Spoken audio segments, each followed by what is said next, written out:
नमस्कार, आप देख रहे हैं न्यूज़ 24। आपके साथ मैं हूं प्रत्युष खरे। 5 की पंचायत में आज बात होगी आसाराम की। नाबालिग छात्रा के यौन उत्पीड़न के आरोप में 29 महीने से जोधपुर की जेल में बंद आसाराम को जिला न्यायालय ने शुक्रवार को तगड़ा झटका दिया। उनकी जमानत याचिका पर आसाराम के वकील डॉक्टर सुब्रमण्यम स्वामी की दलीलों को नकारते हुए उन्हें जमानत देने से साफ इनकार कर दिया। 2 दिन पहले पेशी पर आए आसाराम ने आराम से वहां पर वो कहा कि यह दावा किया था कि उनके वकील सुब्रमण्यम स्वामी उन्हें जमानत दिलाकर रहेंगे।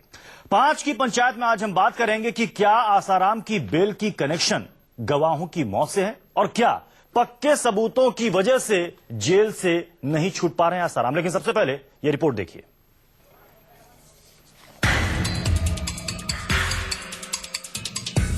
नाबालिग छात्रा के यौन उत्पीड़न के आरोप में 29 महीने से जोधपुर जेल में बंद आसाराम को जिला न्यायालय से तगड़ा झटका मिला। उनकी जमानत याचिका पर आसाराम के वकील डॉक्टर सुब्रमण्यम स्वामी की दलीलों को नकारते हुए कोर्ट ने उन्हें जमानत देने से साफ इनकार कर दिया। जज मनोज कुमार व्यास के सामने स्वामी ने मुख्य रूप से पीड़िता की उम्र और आसाराम की बढ़ती उम्र का हवाला दिया था, लेकिन जज ने साफ कहा कि आसाराम की बढ़ती आयु जमानत का आधार नहीं हो सकती। उन्होंने कहा कि अभी तक आप लोग पीड़िता को बालिग भी साबित नहीं कर पाए हो। इसके साथ ही उन्होंने जमानत याचिका खारिज कर दी। न्यायालय ने आज इस जमानत के आदेश को, जमानत की दरख्वास्त को आज खारिज कर दिया है और उसमें ये बात आई है कि ऐसी कोई इन मुकदमे की परिस्थितियों को देखते हुए इस स्टेज में जमानत लेना उचित नहीं। स्वामी ने कहा कि आसाराम 76 वर्ष के हैं, ऐसे में उनकी उम्र को ध्यान में रखते हुए जमानत दी जानी चाहिए। पीड़िता की आयु से जुड़े सभी दस्तावेजों को एकत्र नहीं किया गया। साथ ही पीड़िता की तरफ से आसाराम के खिलाफ मामला दर्ज कराने में विलंब हुआ। उच्चतम न्यायालय पूर्व में ऐसे कुछ मामलों को संदिग्ध मान चुका है। पीड़िता के शरीर पर किसी प्रकार की खरोंच तक नहीं पाई गई। वहीं पीड़िता के वकील ने कहा कि नए कानून के अनुसार पीड़िता के बयान को हमेशा सही माना जाता है। जहाँ तक रही बात कि पीड़िता जो है वो बालिग थी at the time of incident, उस ग्राउंड को भी कोर्ट ने नहीं माना है। आज तक की जो एविडेंस इस पत्रावली पर अवेलेबल है, उसको देखते हुए मुलजिम आसाराम को किसी प्रकार की अभी कोई रिलीफ मिलने की कोई उम्मीद नहीं है। आसाराम के गुरुकुल में पढ़ने वाली एक नाबालिग छात्रा ने आरोप लगाया है कि 15 अगस्त 2013 को आसाराम ने जोधपुर के निकट मनाई गांव में एक फार्म हाउस में उसका यौन उत्पीड़न किया। जोधपुर पुलिस 31 अगस्त 2013 को इंदौर से आसाराम को गिरफ्तार कर जोधपुर ले आई। जोधपुर पुलिस ने आसाराम के खिलाफ नाबालिग का यौन उत्पीड़न करने का मामला दर्ज किया और तब से आसाराम जेल में है। Bureau report, news 24। तो 5 की पंचायत पर इसी पर हम चर्चा करेंगे। हमारे साथ तमाम खास मेहमान हमारे साथ मौजूद हैं, लेकिन सबसे पहले 5 की पंचायत का आज का पहला सवाल क्या है वो देखिए। 5 की पंचायत में आज देखिए, आसाराम की बेल का कनेक्शन गवाहों की मौत से है। जी हाँ, पहला सवाल ये है कि क्या आसाराम की बेल का कनेक्शन गवाहों की मौत से है। हमारे साथ खास मेहमान मौजूद हैं इस पर चर्चा करने के लिए। उनसे आपका परिचय करा दूं। जेके बेनीवाल साहब हैं, आसाराम विरोधी। हमारे साथ हैं एचएस रावत जी, आसाराम विरोधी हैं। दुर्गेश कुमार पांडे जी आसाराम के समर्थक हैं। अखिलेश तिवारी जी आसाराम समर्थक, और हमारे साथ हैं वकील रामाकांत जी। सबसे पहले रामाकांत जी आप ही के पास आऊंगा, चूंकि इसमें कानूनी पहलुओं को भी समझना जरूरी है। जो अहम सवाल है कि क्या आसाराम की बेल का कनेक्शन गवाहों की मौत से है, क्योंकि 9 लोगों पर जानलेवा हमले हुए, 3 की मौत हो चुकी है। जी, गवाहों की सुरक्षा हालांकि प्रोसिक्यूशन का प्राथमिक उद्देश्य है, पर उसके बावजूद इस केस में गवाहों की संदेहास्पद परिस्थितियों में जो मृत्यु हुई है, उनका एक फैक्टर कोर्ट के दिमाग में जरूर रहता है कि ये टेम्परिंग और hampering of witnesses and evidence है। इसलिए एक कारण वे करते हुए जज ने ये भी एक कारण को मद्देनजर रखते हुए बेल नहीं दी है। पर इसके साथ साथ मैं आपको एक और बात बताना चाहूंगा कि आज तो सेशन कोर्ट ने इस संदर्भ में एक फैसला दिया है, पर सुप्रीम कोर्ट ने ये सारे फैक्टर्स, ये सारे के सारे फैक्टर्स सुप्रीम कोर्ट ने, जस्टिस टी.एस. ठाकुर ने अपनी बेंच में ये कहा था कि अभी ना आसाराम की जो हेल्थ ग्राउंड्स हैं वो टेनेबल हैं, ना और कोई ग्राउंड्स हैं वो टेनेबल हैं, और सुप्रीम कोर्ट ने इनकी बेल एप्लीकेशन डिसमिस की थी। तो सेशन कोर्ट ने उनकी बेल करनी ही नहीं थी। ये एक फ्यूटाइल एक्सरसाइज। दुर्गेश कुमार पांडे जी, काफी निराशा हुई होगी आज। और निराशा खाली मुझे नहीं, इस समाज के सभी वर्ग को हुई है, क्योंकि सबसे बड़ी बात अभी यहाँ पे कह रहे थे कि नए कानून के मुताबिक पीड़िता के द्वारा जो आरोप लगवा दिया जाए वही आखिरी सत्य माना जाता है, पास्को कानून की बात। अब सबसे बड़ी बात यह आई है कि पीछे भी सुब्रमण्यम स्वामी जी गए थे, तब जज साहब ने कहा था भाई सभी गवाहों के बयान पूरे हो जाने दीजिए, गवाहों के बयान पूरे हो गए। अब बात आई है कि जब सबसे बड़ी आज तक सच्चाई ये नहीं पता चली है लोगों को, जो अभी बात अच्छा हुआ आपने दिखाया कि भाई मेडिकल रिपोर्ट कहती है कि पीड़िता के शरीर पे खरोच के निशान भी नहीं है, पीड़िता के साथ कुछ हुआ नहीं है और पीड़िता ने अपने को बचाने के कोई ऐसे प्रयास किए वो भी नहीं हुआ। उससे बड़ी बात कि अब जो जम्मू पुलिस ने, 1 मिनट बात पूरी करने दीजिए वकील साहब, जम्मू पुलिस ने अभी पीड़िता की कॉल डिटेल को भी लगा दिया है। जिस समय पीड़िता समय बता रही थी कि बापू जी एक साथ में थी, उस समय वो अपने साथी के साथ मोबाइल में व्यस्त थी। वो कोर्ट के पास में चला गया। मैं कोर्ट वो टेलीफोन डिटेल की कॉपी भी इसलिए लाया क्योंकि कोर्ट ने जम्मू पुलिस ने सबमिट कर दिया, तो मैं दिखा भी सकता हूं, यहाँ टेबल पे लेके बैठा हूं। अब एक चीज है, उस समय पीड़िता वहां थी नहीं।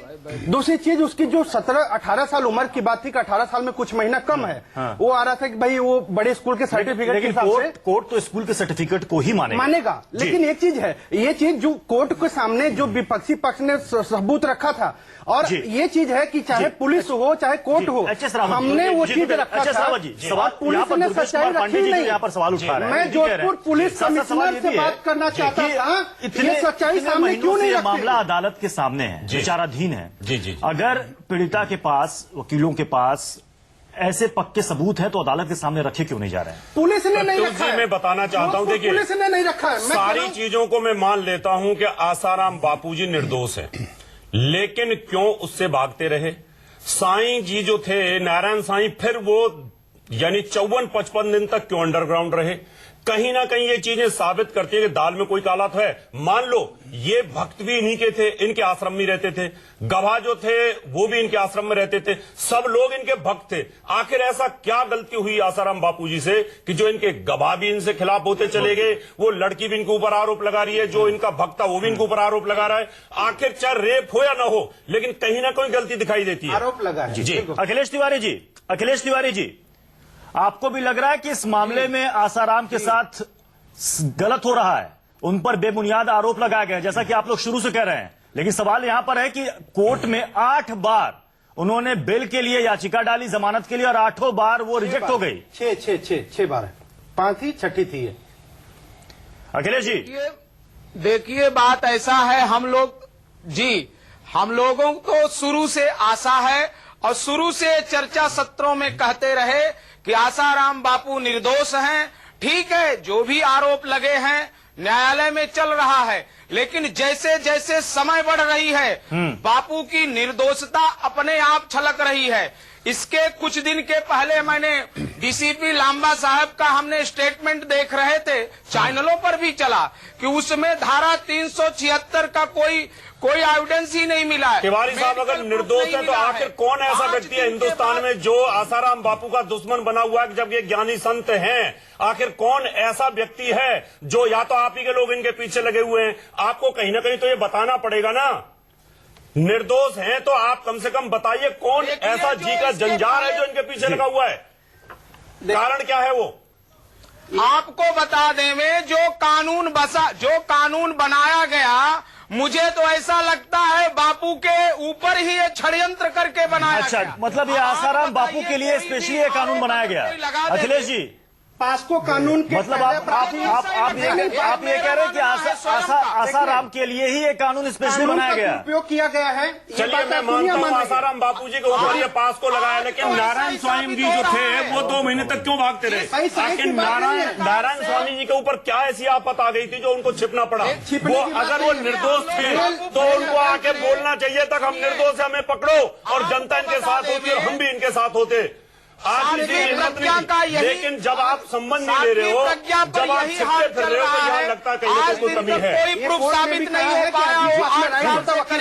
जेके बेनीवाल साहब जो यहाँ पर अखिलेश तिवारी जी कह रहे हैं, अखिलेश तिवारी जी जो कह रहे हैं कि देखिए इतनी लंबी प्रक्रिया चल रही है, अदालत के सामने मामला विचाराधीन है, और ये ऐसा कह रहे हैं, इनका ये कहना है कि इससे साफ पता चल रहा है कि आसाराम को बेवजह फंसाया गया है, वो अंततः निर्दोष साबित होंगे। ये कह रहे हैं कि इतना लंबा वक्त क्यों लग रहा है? एक मिनट लूंगा। लंबे वक्त को जो लोग फंसाने वाले हैं, वो सब अब मैं जवाब देता हूँ। देखिए शांति से सुनिएगा। देखिए कोर्ट हमारे देश की कानून के अंतर्गत जो फैसला करती है सर्वमान्य होना चाहिए। नंबर 1, बिल्कुल वो फैसला जो भी आया गवाहों के हिसाब से होगा। जी। जो फैसला है सर्वमान्य है। जैसे हमारे भाई ने भी कहा सारा समाज वो आज अचंभित है, ऐसा नहीं है। आज समाज के अंदर एक बात मैं आपको बता दूं, मैं शास्त्र वेद के हिसाब से बताता हूं, अगर जब देश का बच्चा अगर जब कोई गलत काम करता है तो उसका माँ बाप माफ कर देते हैं। अगर जब समाज का कोई प्रतिष्ठित आदमी अगर जब अपराध करता है तो समाज में उसमें बहुत बड़ी एक संदेश आता है। लेकिन यहाँ धर्म के गुरु जो समाज को निर्देश देने वाले हैं, वो अगर जब कोई तो ऐसा उनके ऊपर लांछन लगे, मैं समझता हूं अगर जब आसाराम बापू का है तो क्यों नहीं जेल के अंदर ही बैठ के आराम से भजन करते। उनके लिए जेल क्या है, बाहर क्या है। अगर जब संत के लिए एक जैसा घर है, घर भी संत के लिए ऐसा है, जेल भी संत के लिए ऐसी है, तो जेल में रह के क्यों नहीं आप उपदेश देते? मैं कह रहा हूँ छोटी सी बात पीछे दंगा हो जा रहा है, बाहर आने के लिए ऑपरेशन कर रहे हैं, क्यों नहीं? देखिए बात सुनिए, बात गलत है। आप ऐसा है, हमारा ये कहना है में शांति से हम बैठ के आज 2500 साल पहले, देखिए सुनिए, गलत बात, आज 2500 साल पहले, 2500 साल पहले कोर्ट ने भी इस चीज को काफी गंभीरता से लिया है कि 9 गवाहों पर हमले हुए, 3 की जांच चली गई और एक प्रमुख गवाह राहुल सचान जो कि 30 नवंबर से गायब है। मैं एक बात बताऊं, इस पर भी कोर्ट गंभीर है। नहीं, कोर्ट गंभीर नहीं है। अगर कोर्ट पहली बात में तो आज तक ये सच्चाई लोगों के सामने गई नहीं कि कुल केस के मुख्य गवाह कितने हैं। मेरे बात सुनो, बात पूरी करने दो। गवाहों को कौन मार रहा है? हाँ, ये सवाल सही है। ये एक मिनट, सवाल सही इनका सवाल सही है कि गवाहों को मार कौन रहा है। मैं भी ये पूछ रहा हूँ, आखिर गवाहों की मौत उनके बयान दे देने के बाद में ही क्यों होती है? वो हमारे खिलाफ बयान दे दिए, उसके बाद मार दिया गया। अब मेरी बात, हाँ, मैं बता रहा हूँ, अरे मैं बता रहा हूँ, मैं जवाब दे रहा हूँ। सूरत केस में लड़की ने बापू के खिलाफ आरोप लगाया, उसके बाद में इतने दिन बाद वो चैनल पे आके बोली कि भाई मेरे परिवार के ऊपर सुरक्षा की बात थी, मैं से जबरदस्ती गलत स्टेटमेंट दिलाया गया। अगर उसको मार दिया गया होता तो जो लड़की बोल चुकी थी वही पक्का हो जाता। आखिर में बोलने के बाद में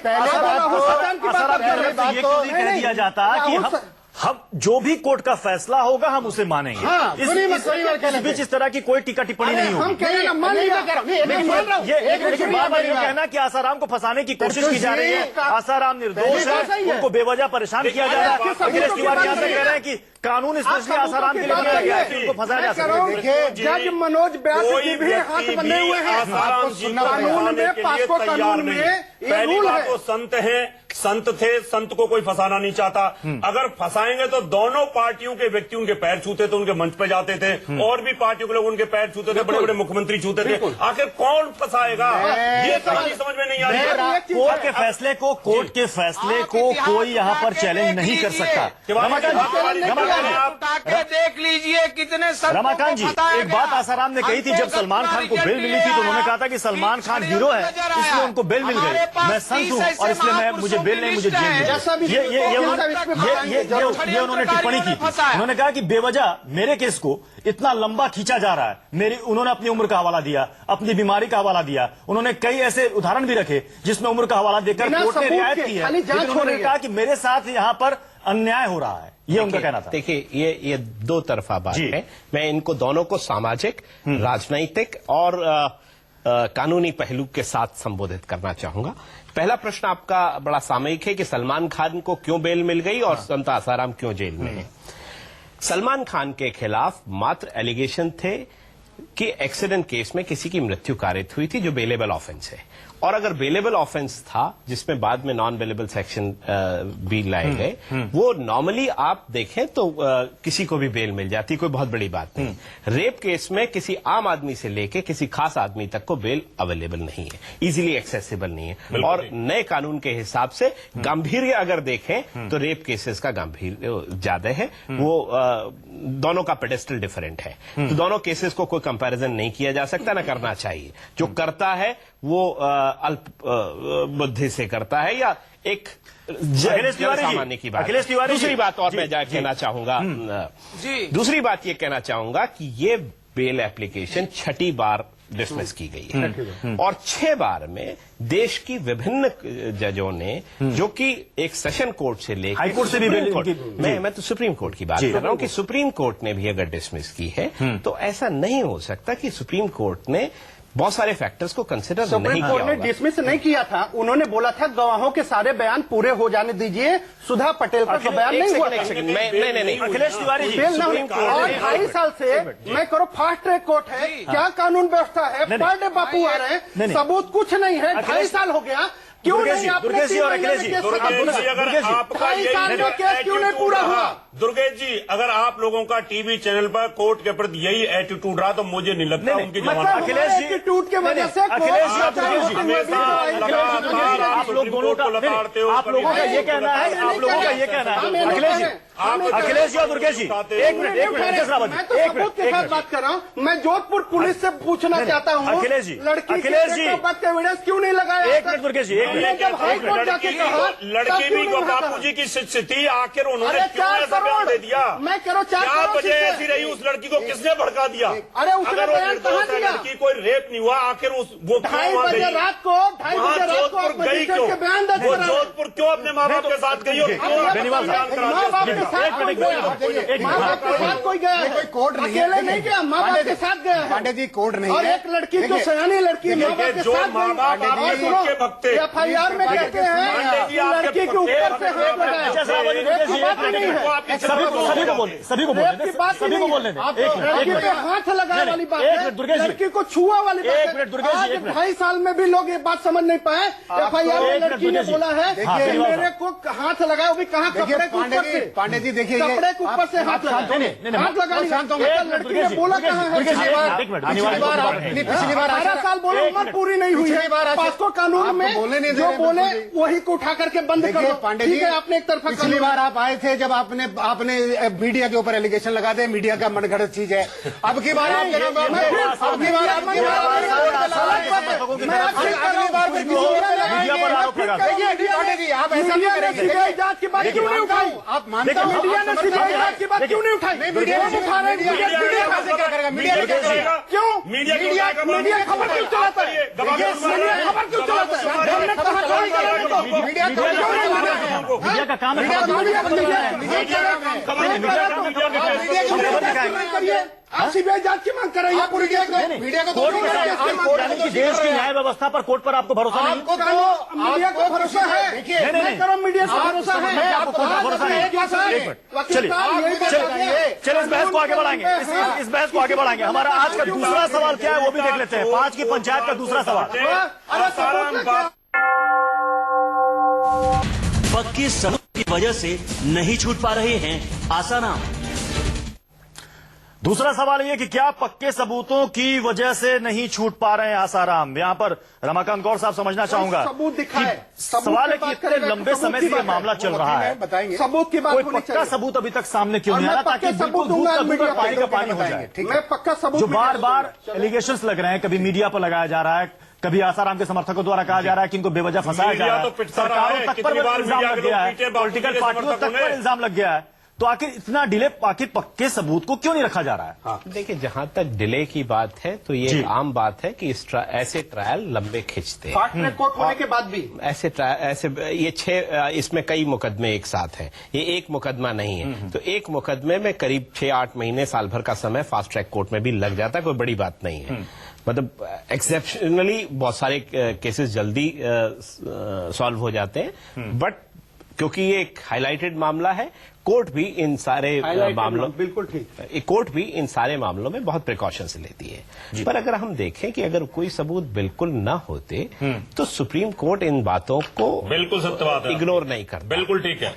मतलब हम यहाँ बात सेशन कोर्ट से लेके हाई कोर्ट से लेके सुप्रीम कोर्ट तक की कर रहे हैं, और सर्वोच्च न्यायालय कोई हवा में काम नहीं करेगा। ये बात सर्वोच्च न्यायालय ने दूसरी गवाहों के बात, बयान की बात कही थी। आप बात को सुनने का भी प्रयास ये वैलिड करें। पॉइंट है जी। देखिए, और दूसरी बात, जहां तक विषय था, क्योंकि गवाहों की भी मृत्यु हुई जी। है, इसमें एक बहुत इंपॉर्टेंट विषय है, इसलिए भी आसाराम जी को बेल नहीं दी। वो निर्दोष है या दोषी है, जी। ये बात तो जज का बिल्कुल, फैसला ये कोई नहीं कह सकता, करेगा। ये मीडिया भी नहीं कर रही है कि आसाराम दोषी है, आसाराम ये आज का विषय होना भी नहीं चाहिए। कोर्ट फैसला ये करेगा, कोर्ट का कोर्ट फैसला डोमेन है, करेगा। तो कोर्ट जी। फैसला करे। अखिलेश तिवारी जी, यही बात मैं आपसे भी जानना चाहूंगा कि जब मामला कोर्ट में है तो क्यों ना उसका इंतजार किया जाए जी। और आप लोग कोर्ट पर ही इल्जाम लगा दे रहे हैं आप तो ये भी कह रहे हैं कि कानून बनाया गया आसाराम को फंसाने के लिए, जानबूझकर डिले किया जा रहा है। नहीं लगा रहे। सुनिए, अगर आप ये कह रहे हैं कि पक्के सबूत पीड़ित पक्ष की तरफ से नहीं दिए जा रहे हैं, तो आप ऐसे कोई सबूत रख दीजिए जिससे ये केस वहीं खारिज हो जाए, भारत के नागरिक होने के नाते हम लोग अपने न्यायालय पर किसी प्रकार का प्रश्न चिन्ह नहीं खड़ा कर रहे हैं। आपके जानकारी के लिए बोल रहे हैं। रही बात ये, जब आप चर्चा कर रहे हैं तो हम लोग अपनी भावना व्यक्त कर रहे हैं। तमाम उदाहरण हमारे पास में उपस्थित हैं, निश्चित तौर से उसकी चर्चा कर रहे हैं। हम ये कह रहे हैं कि मुंबई बम ब्लास्ट हुआ, संजय गांधी को आरोपित किया गया, कितनी बार पैनल पर उनको छोड़ा गया। वही हमारी साध्वी प्रज्ञा सिंह हैं और वो कैंसर से पीड़ित हैं, आज दिन तक उनको इलाज करने के लिए जमानत नहीं दी गई। ये हमारी व्यक्तिगत व्यथा है। न्यायालय पर हम प्रश्न चिन्ह नहीं कौन फंसा रहा है? अपने सिस्टम को, सरकार को एक संत है, बड़े ज्ञानी है, आपको कौन फंसा रहा है, कौन उनके प्रशासित कर रहा है? मैं आपको बताना चाहूंगा, ये हम सनातनी है। सवाल जो इन्होंने उठाया एच एस रावत जी ने, आखिर आसाराम को कौन फंसा रहा है? बार बार आप लोग कहते हैं कि आसाराम को बेवजह फंसाने की कोशिश की जा रही है, आसाराम को कौन फंसा रहा है? देखिए, समय की कमी है, इसलिए हम चाहेंगे बिल्कुल संक्षेप में जवाब। संक्षेप में बापू जी को फंसाने की जो बात हो रही है, सबसे बड़ी बात, वकील साहब बैठे हैं, हमारे केस के क्यों 6 मुख्य गवाह हैं, लड़की की माँ बाप और लड़की 3, महेंद्र चावला, अमृत पति सुधा पटेल। महेंद्र चावला जिस समय केस हुआ वहां था अपने घर हरियाणा में। मैं साजिश बता रहा हूँ। रेप में क्यों फंसा? भाई साहब बात पूरी करने दो, रावत जी बात पूरी करने दो, बताओ ना, बात पूरी करने बता रहा हूँ। ये तो लास्ट की बात है, मैं पूछ रहा हूँ रेप में क्यों फंसाया? देखो बात पूरी नहीं करने दे। देखिए, समय कमी, आखिरी कमेंट में रमाकांत जी से लेना चाहूंगा। सबसे पहले आरोप लगाया दुर्गेश जी, समय की कमी, आखिरी कमेंट रमाकांत जी। जिसने रेप का आरोप लगाया था उसको आपने गवाह बना दिया, जबकि वह था ही नहीं। 1 सेकंड दुर्गेश, अब 50 आदमी गवाह थे, उसको गवाह पुलिस ने नहीं बनाया। 1 सेकंड देखिए, इस सारे एपिसोड को अगर हम कहा जाए कि संदेहास्पद है, तो एक बहुत बड़ा फैक्टर यहाँ ये भी है कि 0 FIR किसी केस में नहीं होती। नॉर्मली आप सामान्य FIR नहीं लिखवा सकते। एक बिल्कुल बाहर के ऑफेंस की FIR दिल्ली में लिखी जाती है, ये अपने आप में प्रश्न चिन्ह खड़ा करता है। ये एक बहुत बड़ा प्रश्न चिन्ह है, जिससे परिस्थिति संदेहास्पद है दोनों तरफ। बात साफ है कि मामला चूंकि अदालत के सामने है, हम यहाँ पर सिर्फ इस पर चर्चा कर सकते हैं। मीडिया का काम है खबर दिखाना, हम खबर दिखा रहे हैं, खबर पर हम चर्चा करते हैं। फैसला अदालत को करना है, इसलिए उसका इंतजार किया जाए। चलिए, बहुत बहुत शुक्रिया आप सभी मेहमानों को हमारे साथ में चर्चा में शामिल होने के लिए।